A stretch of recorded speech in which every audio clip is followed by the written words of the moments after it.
La douleur est un temple aux immenses portiques, au vaste escalier d'or couvert à ses côtés, de serpents étendus de lions mystiques qui rêvent dans la nuit sous les cieux argentés.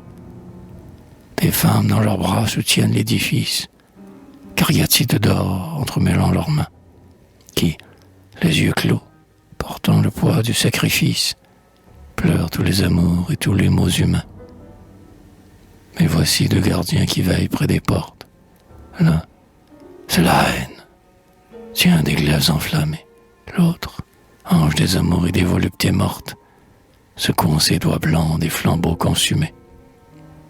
Dès qu'on entre, on se croit porté dans une église, où l'obscurité lourde épouvante les yeux, comme une nuit dont la profondeur rivalise, avec la vague nuit des tombeaux noirs et vieux.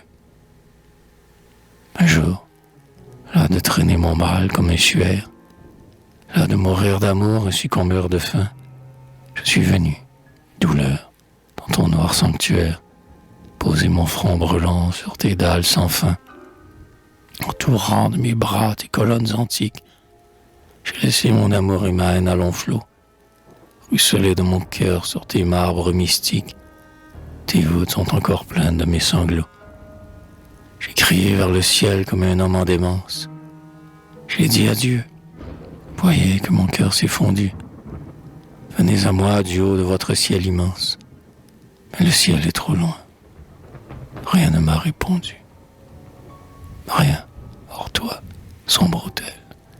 Sur tes dalles sonores, des femmes se courbaient, priant, les yeux en pleurs. Leur chant était plus doux que toutes les aurores. Leur voix était l'écho de mes propres douleurs.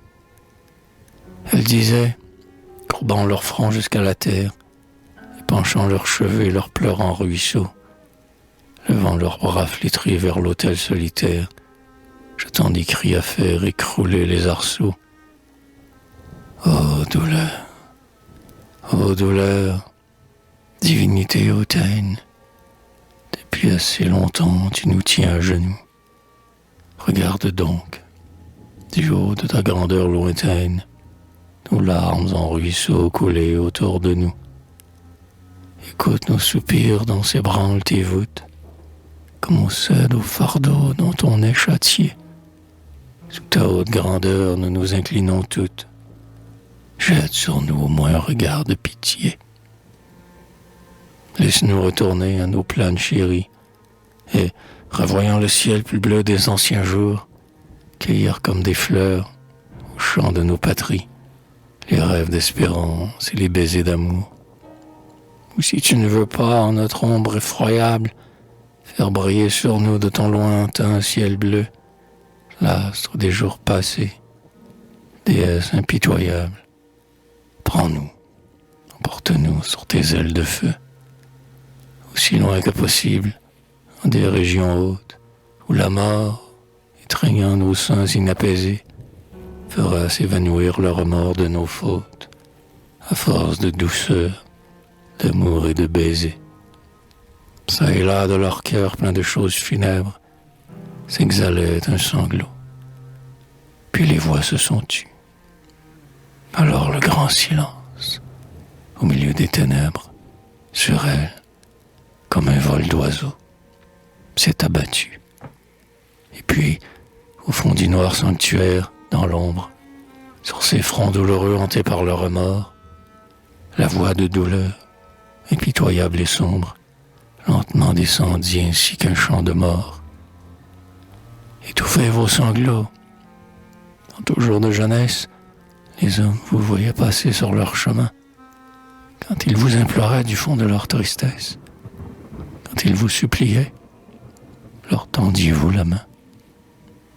Et quand tout ensemble, au soir, dans les prairies, vous veniez vous étendre en chantant et rêvant, écoutiez-vous jamais leurs plaintes amoindries, leurs sanglots douloureux que vous portait le vent? Étouffez vos sanglots.